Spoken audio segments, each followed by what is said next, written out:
Now I see.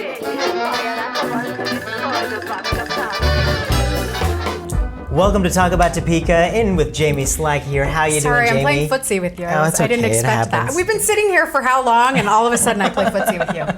Okay, we were actually going to chat just a little bit about Michelle Obama. Yeah, coming because to you town. got to go see her. I did. That was a pretty cool experience, right? Yeah, well, I got some tickets to go and see her, and they were awful tickets. They were like right behind where the chorus was, so you couldn't see anything.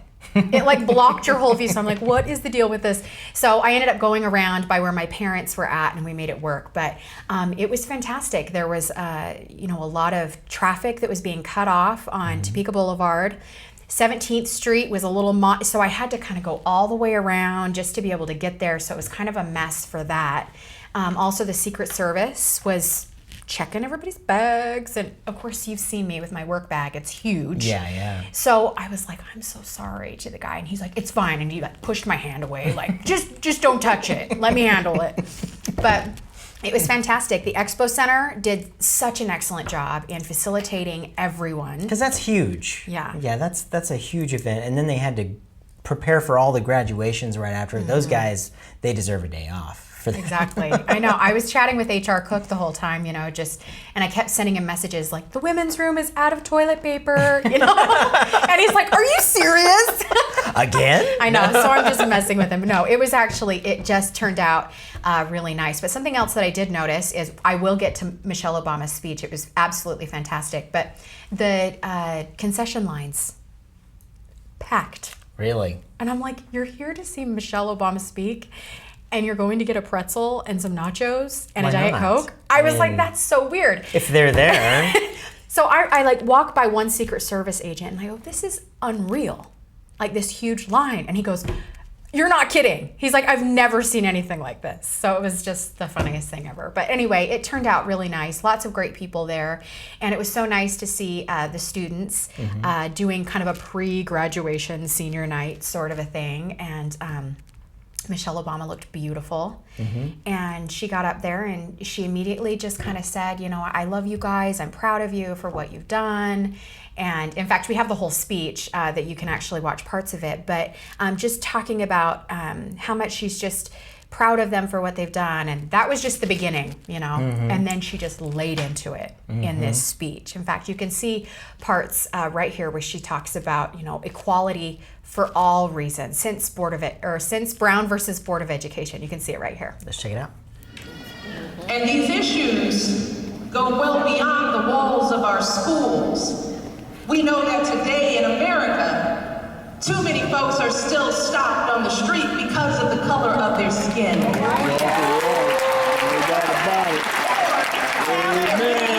feel unwelcome because of where they come from, or they're bullied because of who they love. So the answers to many of our challenges today can't necessarily be found in our laws. These changes also need to take place in our hearts and in our minds. Yeah, that was pretty amazing. I was watching on TV at home, of course, and a lot of different moments and things that happened during there. All of the crowd cheering, and to get some standing ovations. Oh yeah. There were a lot. I mean, of course, she got several standing ovations when she first even came in to the arena, and she was really gracious and sweet. And then she had a standing ovation when she was introduced. And I don't know, it was just so amazing. And she did such a great speech, and it was very rousing, and it was very it's kind of the way President Barack Obama speaks as well. It's that it's almost kind of preachy, and not in a bad way. It was so conversational. Yeah. She could be talking to one person or thousands of people, and you could identify with it. Yeah, but she talked about everything and everything since Brown versus Board of Education, and she talked about some of the leading plaintiffs and the people who were all involved in that. But she talked about how our lives are now and how we stand up to something like that, and how we talk to that one uncle that comes over at Thanksgiving. She mentioned this in her speech. She said that one uncle that comes over, she goes, how you say, those are my friends. Those are people that I love and respect.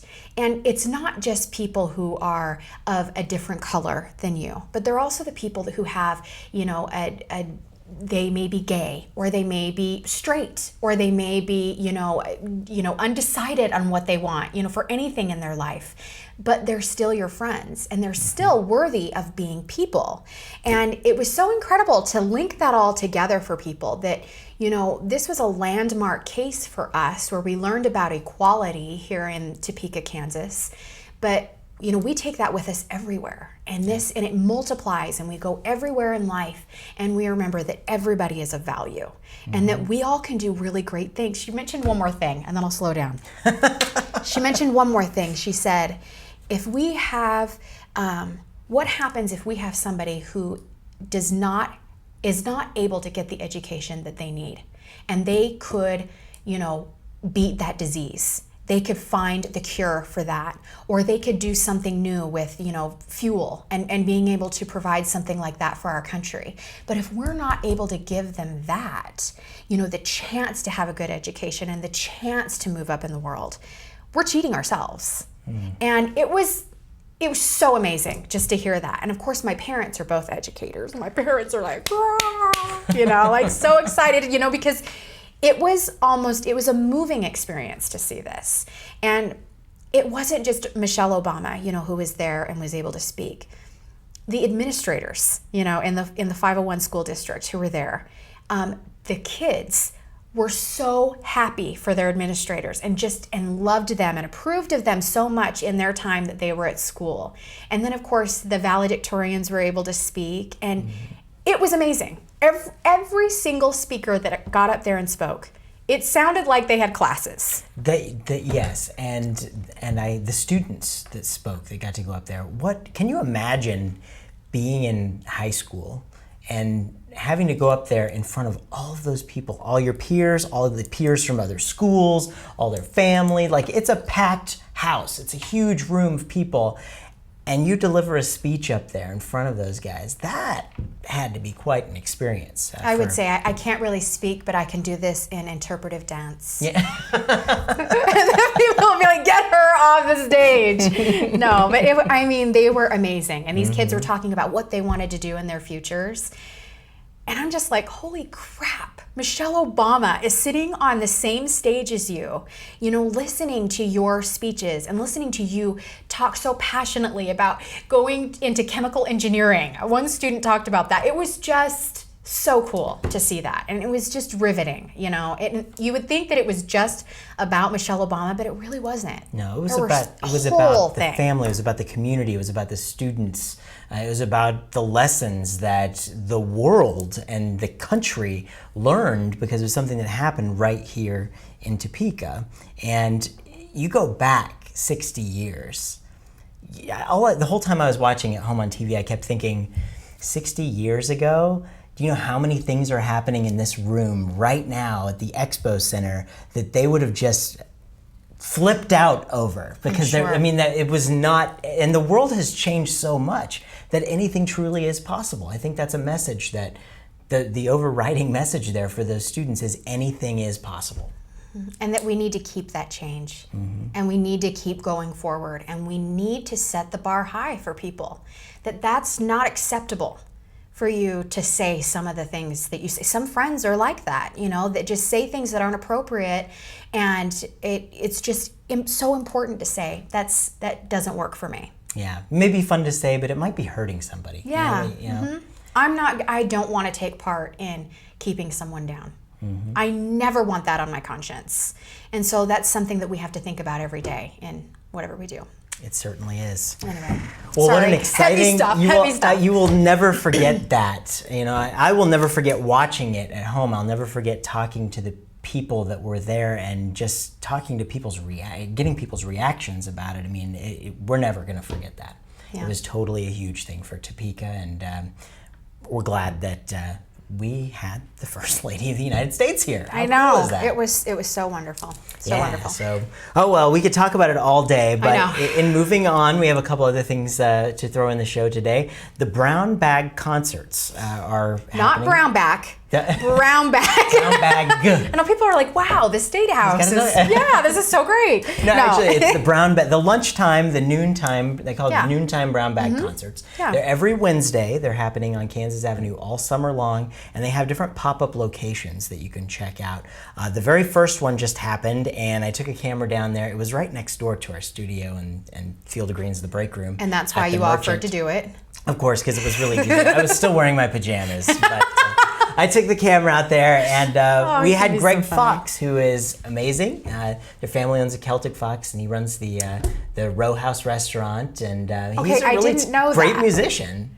Gosh, this is the only reason you asked me here on the show is because I needed to be schooled on all this stuff going on in Topeka. Schooling it. Crazy. Anyway, it was really cool. So he also owns the Row House. It's a very upscale, nice restaurant. It's a beautiful place. But he's actually quite fantastic when it comes to singing. An amazing entertainer, and we have a clip of him and a song called Crazy Blue. This is his song. I was craving blue, belly rumbling, ain't nothing here will do. My whole life I've had this crazy appetite, and something can't be right 'cause I crave blue.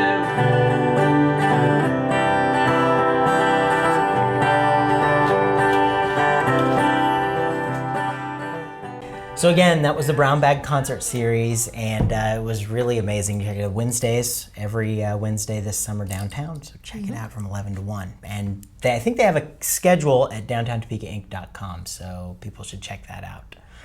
Yep, lots of good stuff going on downtown. Yeah, that's right. And we're going to take a quick break. When we come back, we are going to be talking about the Mulvane Art Fair happening this coming weekend, so don't go away. This is my excited face.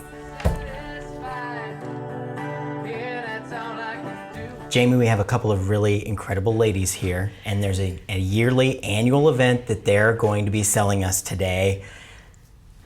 It's the Mulvane Art Museum's art fair. Mm-hmm. This is a humongous deal. This is the 22nd annual. What? I mean, that's huge. Yes, 22 years that you've done this. Well, you're about to do the 22nd year. Tell us a little bit about this fair and what you have to show us. The Mulvane Art Fair is held on the beautiful campus of Washburn University, June 7th and 8th, the first weekend in June every year. It starts at Saturday at 10 o'clock and goes till 5 o'clock Sunday, 10 o'clock till 4 o'clock. And we have 94 artists from 13 states doing paintings, woodworking, jewelry, photography, most any kind of fine art that you can imagine, a very wide variety. Okay. Well, And you're Jeanie Schuler, by the way. Yeah, sorry. That's your name here, and you're the We just chair. jump into it. Right, we're ready to go for the art, but you're the chair of the art fair I this year, am. right? I am. And we also have Connie Gibbons, and you are the executive director of the Mulvane Art Museum, right? That's correct. All right, and This you've is been your here- 1-year anniversary. Yeah. Actually, my anniversary will be the first day of the Mulvane Art Fair. We started a year ago. How exciting is that? Yeah. I mean, we just decided to throw this party for you. We've been planning it for Yes, over that's 20 what I years. thought. It's not about the art fair, it's about... It is about you. Yes, she's very selfish that way. We love it. Yeah. No, but it's a fantastic fair. There's so many great things going on. But something else Yes. too is that sometimes people think, oh, well, it's an art fair and there's going to be fine art. I can't afford that. I just can't afford to go in there and buy art. But let's talk about the price ranges. Sure. There is something for everyone. There is indeed some rather pricey fine art. It is worth every penny. Not everyone can fit that into their budget. There are jewelry pieces, there are glass pieces, there are photographs, there are prints. There is truly something for everyone. And in fact, we've had some pieces that we've been showing a little bit of today, something that you can definitely see out there. But it's a great place to take the family. Even if you're not in the market to buy all this fine art, there's plenty of things for the kids to do and for the parents to enjoy, you know, the live music. Tell us about that. All right, so we have a tent set up for budding artists of all ages. We bring our art lab outside. And so there are plenty of fun things for kids or adults who want to join them to make their own art. There are food vendors. There are musicians playing the entire weekend. We're hoping for wonderful weather again this year. As You're gonna people, have it. we are. I know we put in are. a good word. And so people stroll along, see friends, look at the wonderful art, enjoy themselves, and have their families and their friends join them, have some nice food, listen to some wonderful music. And it's just a beautiful experience because it is on the Washburn campus, and it's so pretty. You've got some amazing variety. There's 94 artists from 13 states coming to town. Right. And this is something with a longevity that's happened for many, many years. Tell us about the process of lining all these artists up and bringing them to Topeka. Sure. In the late fall, early winter, we will start with an application process online, and artists watch the publications and know to go look for these the art fairs that they want to come to. And so they will apply, and then we have jurors who will review their applications. They submit photographs of their art electronically, and our jurors then will determine which artists meet the criteria to be fine art in the art museum or the art fair. And we invite those people then to come to the art fair. Okay. Well, let's talk a little bit too about it costs $6 to come in. You can come in for that amount of money, but people are going, well, what does that money exactly go for? Tell us what this money goes for the Mulvane Art Fair every single year. The money that we raise through this program supports all of the museum's programs, exhibitions, educational programs, outreach. We do a lot in the community, and it's all free. And so the only way we can remain free and accessible is to do these kinds of events. And it's so important, that $6 that you pay at the gate is going to fund a child who can't afford to take an art class, or who can participate in the art lab. Their family can come and make something and spend a day together. So it's really important for us in terms of how we are able to deliver the programs that we do. And Jamie and I obviously know about the greatness of the Mulvane Art Museum, but a lot of folks who may be watching this, they may not know about all the things that you have for programming. Tell us a little bit about what the Mulvane Art Museum does for the community. Well, we've got a pretty remarkable collection of over 3,000 objects, and it is art from around the world, from Kansas, from this community. So, and we take really seriously our responsibility to collect, interpret, exhibit. So we have that piece of of what we do. We have a really strong educational program, and with the art lab, and there are all kinds of hands-on activities for people of any age. From 6 months to 90 years, you can come in and there's something that can engage your creative spirit. We do outreach programs in the community. We are in over 45 sites around Topeka. Doing I didn't know that. programs, hundreds of classes, thousands of students every year, and it's all free. And so, this is why this program is so important for us. And in addition to that, I think the art fair itself is a great entree for anyone who maybe they don't collect, but they want to think about collecting artwork. There are some price points in there that are accessible to a lot of people. So it's a really great way to introduce emerging collectors to the world of art, and it's just a great way to have fun and spend time with the family. Did you say entree because of the art a la carte? Yeah, You did. That was stuck in your mind. I know. I like that play on words. You want to keep going with that. I meant it. I think this is really good, and I know that being in this community, I was raised by educators. My parents are both educators, but I knew how important art is for a community. So what happens if art is taken away, affordable art that people can get into classes and be able to learn these things, much like you have at the Mulvane Art Museum? If things like that are taken away, what happens? Well, I think that we have a much diminished quality of life. there have been a number of studies done that show the importance of arts to student learning and success as students, as future leaders and workers and contributors to society. So, the arts are really vital to our quality of life, to economic development, to everything that we want to be as a community and as a society. And if you take that away, you're left with something that I think is pretty dry and empty, and it's nourishment and food for the soul. And it fosters the creative class, really. And yes, it does. And that feeds right back into the economy and the kind of community that we want to have.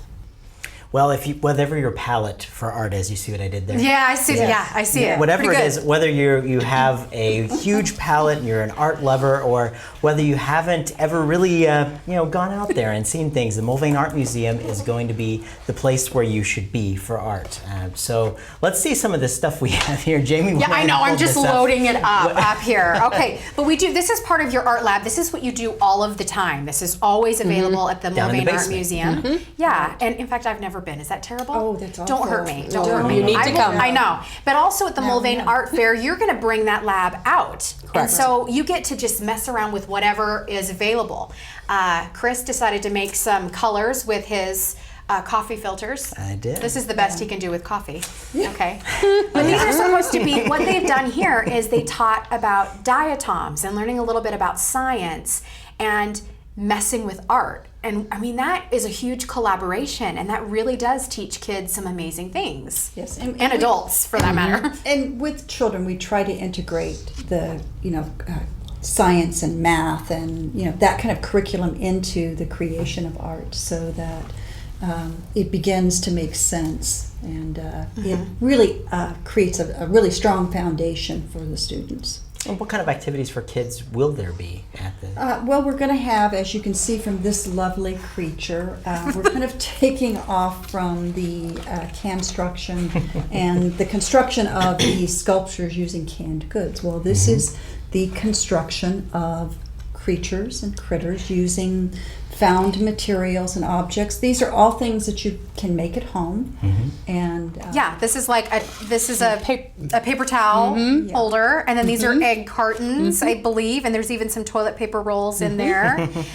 So yeah, these are things that you think differently about, and you're able to put them together and be creative. yes, and recycle at the same time. Yeah. We love Yeah. that. And you mentioned construction. We talked a little bit about that. It's a joint project you're going to be doing, and that will be available to be seen at the art fair as well with harvesters. Tell us a little bit about how that's been going. We have partnered with harvesters this summer, and we're going to be doing an exhibit in the museum in our first floor galleries. We have a team of six individual teams who are going to be designing and creating sculptures using nothing but canned goods. And harvesters will have a tent on the grounds of the art fair, and we'll be sharing information and talking about that. And so the museum's going to be open this year during the hours of the art fair, so that while you're there, we want you to go in and see those sculptures, see the installations. It'll be a lot of fun.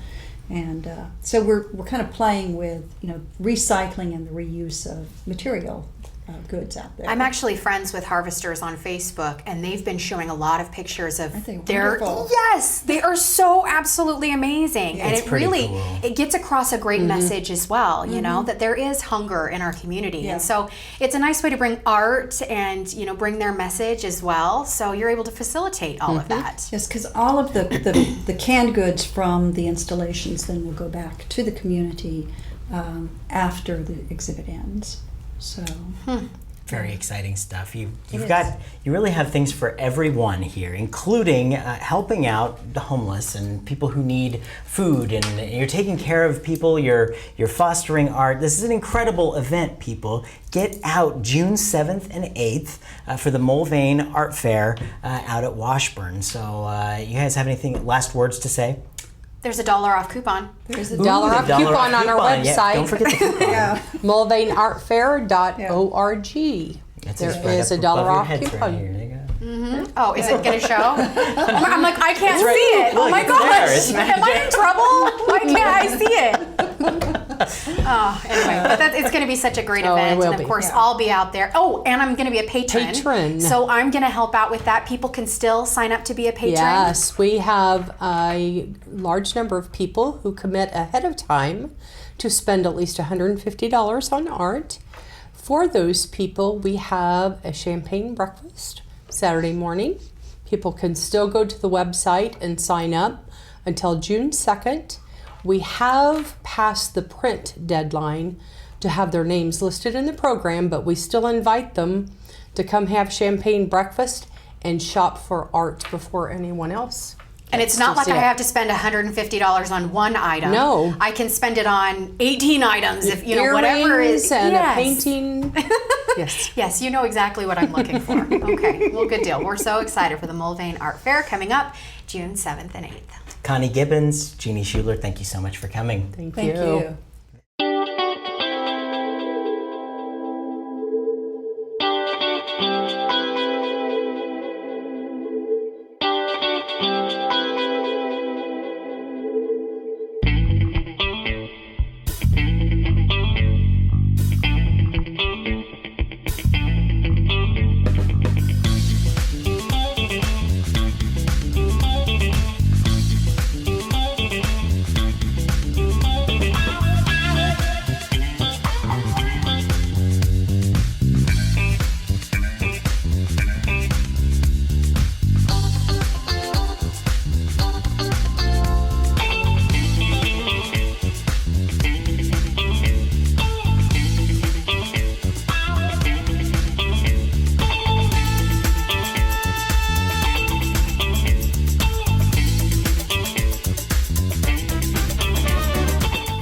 We had a lot of really awesome stuff on the show this episode. We talked about Michelle Obama, we talked about the Mulvane Art Fair, showed you a little bit about the Brown Bag concerts, and what you just saw was some footage from the car show, the Cumulus Car Show.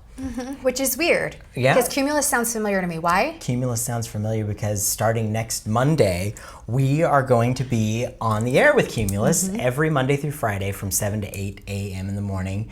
So be sure to tune in. It's KMAJ 1440, so don't miss that. 7 a.m. to 8 a.m. Now, I know what a lot of people are saying. I don't get up that early, or I don't pay attention to whatever is happening in the world because I don't actually wake up until about noonish. Well, that's okay. That's what I was just perfectly telling fine. you a second ago. And that's perfectly fine because all of our content, including the radio shows, will be turned into a podcast, so you can stream that from our website anytime. Same with the TV shows. We'll still be doing the TV shows Tuesday night, 9:30 on my TV, and that will be online. And the website for that is talkabouttopeka.com. I hope you know I have nothing to do with this. Like, he does it all, not me. Nah, that's not true. It's not true. She's going to do a lot more that she doesn't know about coming No up way. here.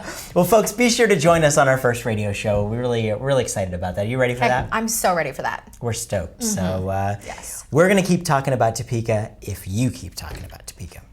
It's a good one. All right? You like that? I like that.